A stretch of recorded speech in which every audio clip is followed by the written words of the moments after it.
এই ছাগলের ছানা দেখেন চমৎকার সুন্দর। ওয়াও, কত সুন্দর ছানা। এই যে প্রতিটা ছাগলের জাতটা এবার ওই দেখেন গাড়ল গুলো কত সুন্দর।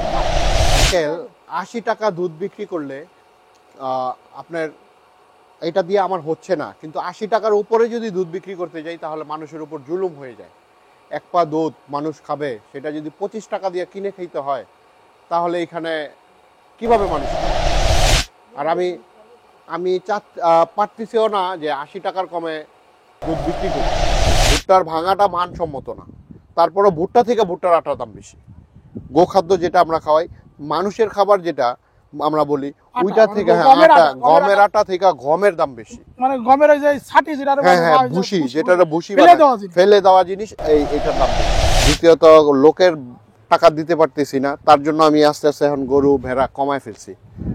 সরকার যদি এই দিকটা একটু নজর দিত তাহলে হয়তো আমাদের মতো তান্ত্রিক খামারিরা আরো সামনের দিকে যেতে পারতো। মানে আপনি চাচ্ছেন যে আমরা ইম্পোর্ট করে যে গোখাদ্যগুলো ইম্পোর্ট করি ওইগুলোর দামটা কমাতে হবে। হ্যাঁ, ওইগুলার দাম যদি না কমে, তাহলে আমাদের মতো খামার ঠিক আছে। আমরা বাইরে দেখতে পাচ্ছি সিন্ডিকেট নাই, আমরা বাইরে দেখতে চাঁদাবাজি নাই, আমরা বাইরে অনেক ভালো ভালো জিনিস দেখতে পাচ্ছি। আমরা দেখতে পাচ্ছি যে বিদেশ থেকে বাংলাদেশে ইনভেস্টর আসছে, চাইনিজ অনেক কিছু আসতেছে বাংলাদেশে। তাহলে কেন আমরা ডেইরি বা আমাদের লাইভ স্টক সেক্টরটা পিছিয়ে থাকবো?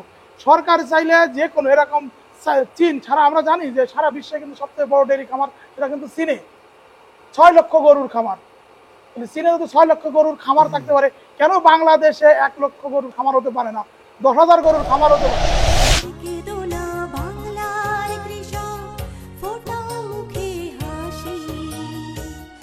আসসালামু আলাইকুম, এগ্রিকালচার নিউজ চ্যানেলের পক্ষ থেকে স্বাগত জানাচ্ছি। আমি বাইজিদ মোড়ল। বন্ধুরা, আজকে আমি এসেছি আমাদের ঢাকা জেলার বাড্ডা থানাধীন বেড়াইদের ঢাকা ডেইরি ফার্মে। আপনারা কিন্তু আমার এর আগে ভিডিওতে দেখেছেন, আমাদের রহিম মানিক ভাইয়ের ভিডিওতে দেখেছেন। এইখানে কিন্তু এত চমৎকার সুন্দর টেকনোলজি সমৃদ্ধ একটা খামার ছিল। আপনারা দেখেছেন যে এখানে অনেক বেশি গাড়ল পালন করা হতো, ভেড়া পালন করা হতো, ছাগল পালন করা হতো, এবং ছোট আকারে অনেক সুন্দর পরিবেশে এবং সুন্দর টেকনোলজি ব্যবহার করা হতো। কীভাবে গাভীর দুধ বৃদ্ধি করা যায়, কিভাবে গাভীর ঠান্ডা রাখা যায়, কিভাবে বাছুর ভালো ভালো বাছুর তৈরি করা যায়, সেরকমভাবে কিন্তু আমরা প্রতিবেদন আমরা দেখিয়েছি। আমাদের রয় মানিক ভাই তার চিত্রপুরীতেও কিন্তু এটা দেখিয়েছে। আজকে আমরা এসেছি, চলুন আছে মেহবুব। আসসালামু আলাইকুম আঙ্কেল। আসসালাম, ভালো আছেন? আলহামদুলিল্লাহ ভালো। আচ্ছা, আমি আজকে আসছি যে আপনাদের যে খামারটা দেখা যাচ্ছে চমৎকার সুন্দর। একটা সময় আপনাদের খামার কিন্তু আমি মানুষকে বলতাম যে যারা ছোট আকারে, যারা 50 লাখ 40 লাখ 30 লাখ টাকা নিয়ে খামার করতে চান, ঢাকা ডেইরি ফার্মটা একটু ঘুরে আসেন। এখন কি অবস্থা ভিতরে যারা একটু জানতে? একটা সময় আঙ্কেল খামারটা খুবই সচ্ছল ছিল, গরু ছিল, ছাগল ছিল, ভেড়া ছিল, কিন্তু এখন আর ওই প্রযুক্তিটা ধরে রাখতে পারতেছি না। কেন, কি হয়েছে? কারণ প্রযুক্তিটা ধরে রাখতে পারতেছি না, এর কারণ হচ্ছে খাবারের দাম বেশি। দুধ 70 টাকা 80 টাকা করে দুধ বিক্রি করে আমাদের খাবারের টাকা মিলতেছে না। দ্বিতীয়ত লোকের টাকা দিতে পারতেছি না, তার জন্য আমি আস্তে আস্তে এখন গরু ভেড়া কমায় ফেলছি। সরকার যদি এই দিকটা একটু নজর দিত তাহলে হয়তো আমাদের মতো তান্ত্রিক খামারিরা আরও সামনের দিকে যেতে পারতো, কিন্তু এখন আর হচ্ছে না। সব দিক মিলে এখন আর পারতেছি না। আগে তো 60-70টা গাড়ল ছিল। হ্যাঁ, আমার এখানে প্রায় 70টার মতো গাড়ল ছিল, ছাগল ছিল 42টা 40টার মতো, কিন্তু খাবারের দাম বাড়াতে মানুষের খাবারের দাম থেকে কিন্তু এখন গরুর খাবারের গোখাদ্যর দামটা হিউজ বেশি, সেটা ওইভাবে এখন আর পারতেছি না। 40-50টা গাভী ছিল। হ্যাঁ, আমার 45টা গাভী ছিল, ষাঁড় ছিল, বলদ গরু আমরা আনতাম, কিন্তু এখন আর পারতেছি না, একমাত্র খাবারের দামটা বেশির কারণে। আরে এই ঢাকা ডেইরি ফার্মে যেভাবে বাছুর লালন পালন করা হতো, সেই যে কাঠের মাচা করে, আলহামদুলিল্লাহ বাছুরের ঘর আলাদা করে দিয়েছিলাম, তখন খুবই একটা খুব ভালো ছিল, কিন্তু ওই খাবারের দামটা নিয়েই আমরা এখন খামারিরা একবারে রসাতলে চলে যাচ্ছি। খাবারের দামটা আসলে কিভাবে দামটা বৃদ্ধি হয়েছে যদি আমাদেরকে একটু বলতেন। যেমন গমের দাম, গমের ভুসি থেকে গমের দাম বেশি। এই ভুট্টার আটা থেকে ভুট্টার আটার দাম যা না তার চেয়ে বেশি ভুট্টার দাম। মানে ভুট্টার থেকে ভুট্টার যে, হ্যাঁ, ভুট্টার ভাঙাটা আবার তাও ওই মানসম্মত না, ভুট্টার ভাঙাটা মানসম্মত না। তারপরে ভুট্টা থেকে ভুট্টার আটার দাম বেশি। গোখাদ্য যেটা আমরা খাওয়াই, মানুষের খাবার যেটা, আমরা বলি, আটা, ওইটা মানে থেকে হ্যাঁ গমের আটা, আটা, গমের আটা থেকে গমের দাম বেশি। মানে গমের ওই যে ছাটি যেটা হ্যাঁ হ্যাঁ ভুসি, যেটা ভুসি ফেলে দেওয়া জিনিস। ফেলে দেওয়া জিনিস, এটার দাম বেশি। যেটা আমরা মানুষ খাচ্ছি সেটার দাম বেশি না, গোখাদ্যর দাম, ওই ভুসিটার মানে দাম ফেলে বেশি। দেওয়া জিনিসের দাম হ্যাঁ বেশি। ফেলে দেওয়া জিনিসগুলোর দাম বেশি। এই কারণে কি এই কারণে অ্যাকচুয়ালি আমরা খামার ওইভাবে আগায় নিয়ে যেতে পারতেছি না, বা সামনে মনে হয় যে খামার বন্ধই করে দিতে হবে, এইরকম এক পর্যায়ে চলে গেছে।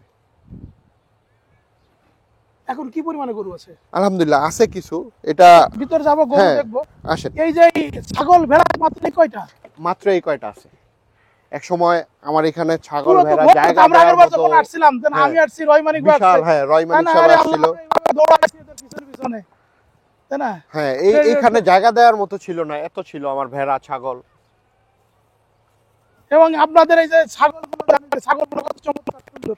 এই যে আমাদের এই ছাগলের ছানা দেখেন চমৎকার সুন্দর। ওয়াও কত সুন্দর ছানা। এই যে প্রতিটা ছাগলের জাতটা, এবার ওই দেখেন গাড়লগুলো কত সুন্দর। বাহ, প্রতিটা গাড়লের দিকে তাকিয়ে থাকতে মন চায়, মানে অনেকক্ষণ ধরে তাকিয়ে থাকবেন, এমন সুন্দর সুন্দর গাড়ল।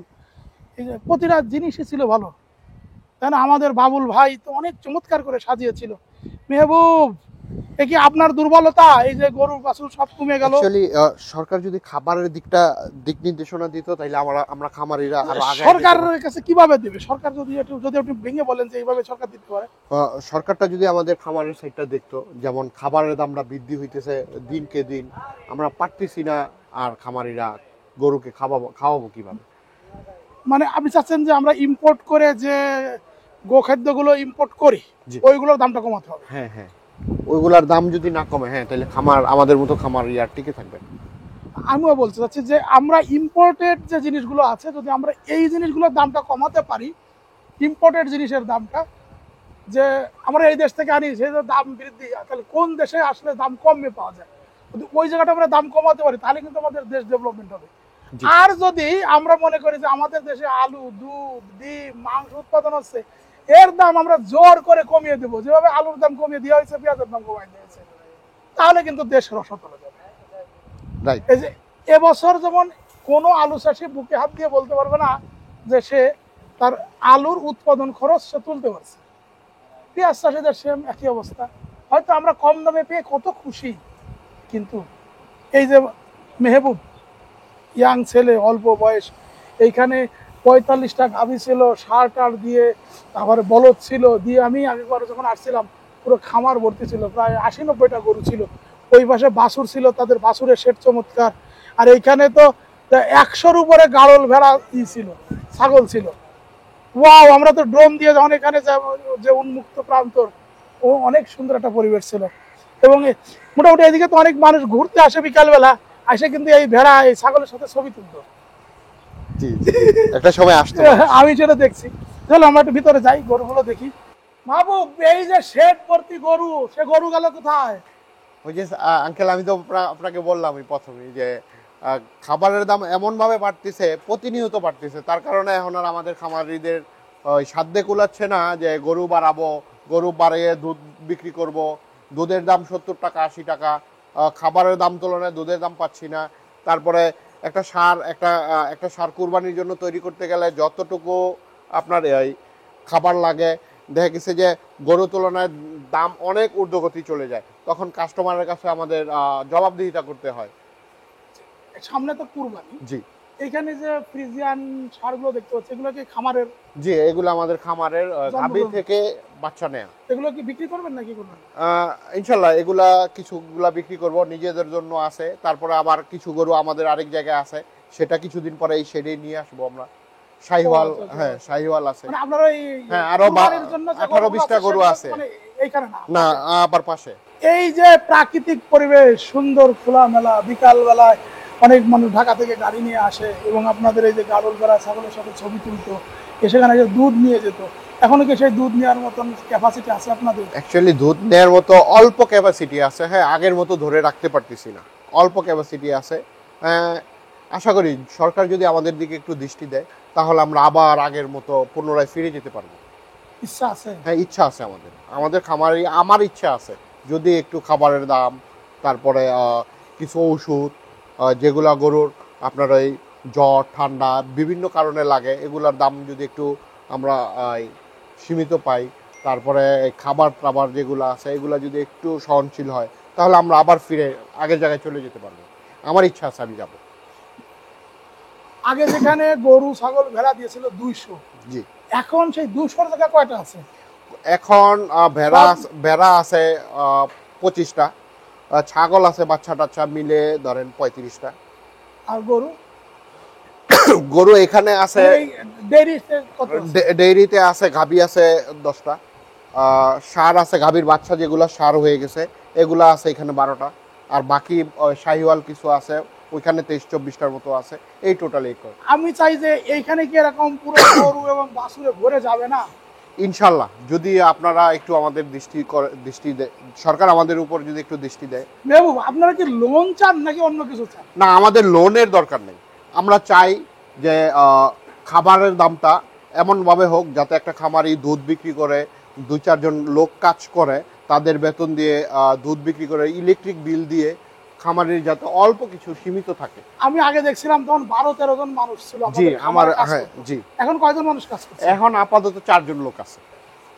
মানে এই ভগ্ন অবস্থাও 4টা পরিবারকে আপনারা জি টিকে রাখছেন? টিকায় রাখছি আল্লাহর রহমতে। এই যে খামারের ভিতরে উপরে এখানে তো আগে ছিল লোক, জি এখানে আমার লোক থাকতো, এখন এখন এখানে থাকে না? এখন এখানে লোক থাকে না, আমার 4 জন লোক ফ্যামিলি নিয়ে থাকে। আমার ফার্মের বাইরেই আমি ঘর উঠাই দিছি, ওরা ফ্যামিলি নিয়েই থাকে। এখন এই খামারটা নিয়ে আপনার ভবিষ্যৎ পরিকল্পনা কি একটু বলেন? ভবিষ্যৎ পরিকল্পনা, আমার ইচ্ছা ছিল যে খামারটা আরো অনেক বড় হবে, একটা সময় খামারটা বিভিন্ন জায়গায় পরিচিত পাবে নাম আপনাদের ধারায়। কিন্তু এখন গোখাদ্যর দাম এমনভাবেই বাড়তেছে দিন দিন, খামারই টিকায় রাখা যাচ্ছে না। মানে আপনার ফাদার এবং আপনার চাচা, জি দুই ভাই বা আপনি, এটা পারিবারিক একটা জি বন্ডিং। ওরা কি চাচ্ছে আপনার বাপ এবং চাচা, জি বাবুল ভাই আপনার জি চাচা? চাচাও আমার কাকাও চাচ্ছে যে খামারটা ছাড়ার দরকার নেই, সামনে দেখ কি হয়। আমরা সরকারের কাছে আশাবাদী, তারপর আমরা চাচ্ছি যে একটু যদি আমাদের সুযোগ সুবিধা দিত তাহলে আমরা খামারটা আরো আগায় নিয়ে মানে এখন যা প্রোডাকশন আছে এই প্রোডাকশন দিয়ে আসলে খামার টিকিয়ে রাখা সম্ভব। খামারও টিকিয়ে রাখা যাচ্ছে না, লোকজনও টিকিয়ে রাখা একটু বলে যাচ্ছে না। যখন এই খামারে দেখুন পানিকে তাকায় দেখুন কি পরিমাণে পাইপ বিভিন্ন রয়েছে, মানে স্প্রে, মানে এখানে প্রতিনিয়ত স্প্রে করে মশা মাছি যাতে এই খামারে আশেপাশে না আসতে পারে সেই ব্যবস্থা করে হতো। এখানে পানির ফোয়ারা ছিল, এখানে মানে কি নেই, মানে যে গাভী বরফ হয়ে গেলে সাথে সাথে ফোয়ারা দিয়ে দিত, এটা অন্য রকম। এই যে দেখেন ফোয়ারার লাইন টাইন আছে, সব কিছু আছে। এবং এই যে একটা ছোট পরিসরে এত সুন্দর টেকনোলজি দিয়ে আমাদের হাইল্ড গরুগুলো লালন পালন করা যায়, সেটা কিন্তু এই ঢাকা ডেয়ারি ফার্মে ছিল। এবং আমাদের ওনার চাচা বাবুল ভাই, আগেরবার আমরা আসছিলাম, বাবুল ভাইয়ের সাথে অনেকক্ষণ কথা বলেছিলাম। বাবুল ভাই অনেক ডাইনামিক মানুষ এবং এই সেক্টরটাকে ভালোবাসে। আসলে সরকারের কাছে আমার মানে জোর দাবি যে আমাদের যে গোখাদ্য, এই গোখাদ্যের দাম কমাতে পারে একমাত্র সরকার, এখানে আর কারো কোনো নেই। সরকার চাইলে উইথিন 1 মাসের ভিতরেই গোখাদ্যের দাম কমিয়ে আসতে পারে। সরকার চাইলে হ্যাঁ এই শিল্পটাকে আরো অনেক দূর এগিয়ে নিয়ে যেতে পারে। কারণ আমাদের বর্তমান যে সরকার আছেন, আমাদের ইউনূস সরকারে যারা আছেন, আমরা বাইরে দেখতে পাচ্ছি সিন্ডিকেট নাই, আমরা বাইরে দেখতে চাঁদাবাজি নাই, আমরা বাইরে অনেক ভালো ভালো জিনিস দেখতে পাচ্ছি। আমরা দেখতে পাচ্ছি যে বিদেশ থেকে বাংলাদেশে ইনভেস্টর আসছে, চাইনিজ অনেক কিছু আসতেছে বাংলাদেশে। তাহলে কেন আমরা ডেইরি বা আমাদের লাইভ স্টক সেক্টরটা পিছিয়ে থাকবো? সরকার চাইলে যে কোনো এরকম, চীন ছাড়া আমরা জানি যে সারা বিশ্বে কিন্তু সবথেকে বড় ডেইরি খামার এটা কিন্তু চীনে, 6 লক্ষ গরুর খামার। চীনে যদি 6 লক্ষ গরুর খামার থাকতে পারে, কেন বাংলাদেশে 1 লক্ষ গরুর খামার হতে পারে না, 10,000 গরুর খামার হতে পারে না? কেন এরকম ইয়াং ছেলে, শিক্ষিত ছেলে তারা ঝরে যাবে? এই খামারে যেখানে 200-250 প্রাণী লালন পালন করা হতো, 12-13টা পরিবার এই খামারের উপরে নির্ভর করে চলতো, আজ সেখানে তারা টিকে রাখছে মাত্র 4 জন কর্মী আছে। এইখানে যদি এরা একটু যে যা সারা দিন শেষে যা খরচ হয় সেটা যদি পেয়ে যায় মেহবুবরা, তাহলে কিন্তু এখানে প্রতিদিনই কিন্তু তারা ইনভেস্ট করতে থাকবে এবং বাড়াতে থাকবে, আরো মানুষের কর্মসংস্থান হবে। আমাদের বর্তমান সরকার চাচ্ছে মানুষের কর্মসংস্থান। আমার মনে হয় যে এই প্রাণী সম্পদ সেক্টরে কিন্তু এই কর্মসংস্থানের জন্য ভালো সুযোগ। খামারের কর্মী, দুধ বেচার কর্মী, দুধ থেকে মিষ্টি বানানোর কর্মী, মিষ্টি বিক্রির কর্মী, এটা কিন্তু অনেক ধরনের উইংস আছে, সব জায়গায় কিন্তু মানুষের কর্মসংস্থান আছে। মেহবুব, আপনার যদি কিছু বলার থাকে বলেন, আমি বিদায় নিলাম। না, আমি আর কি বলবো। আপনি আর কিছু হ্যাঁ, বলবেন? আসসালামু আলাইকুম। ওয়ালাইকুম আসসালাম। আপনারা সবাই আমার এই ভাতিজা মেহবুব তার জন্য দোয়া করবেন, এবং সে যে অল্প বয়সে তাদের যে চিন্তা ভাবনা, তারা যেন আরও এই খামারটিকে, এই যে এলাকায় যেটা আগে মানুষ আসে এখানে তাদের গাড়ল ভেড়া ছাগলের সাথে মানুষ ছবি তুলতো, সেইটা যেন আবার হয়, এমনটাই প্রত্যাশা করে আমাদের প্রতিবেদন এখানে শেষ করলাম। আমার যে ফেসবুক পেজ আছে কৃষক খামারের গল্প, সেখানেও ভিডিওটা আপলোড করা হবে, দেখবেন। সবাই ভালো থাকুন, সুস্থ থাকুন, সুন্দর ও শুভময় হোক আপনার আগামী দিন। আসসালামু আলাইকুম। আর কেঁদো না বাংলার কৃষক, ফোটাও মুখে হাসি, তোমরা দেশের আশ্রয় নায়ক, বলবে বিশ্ববাসী।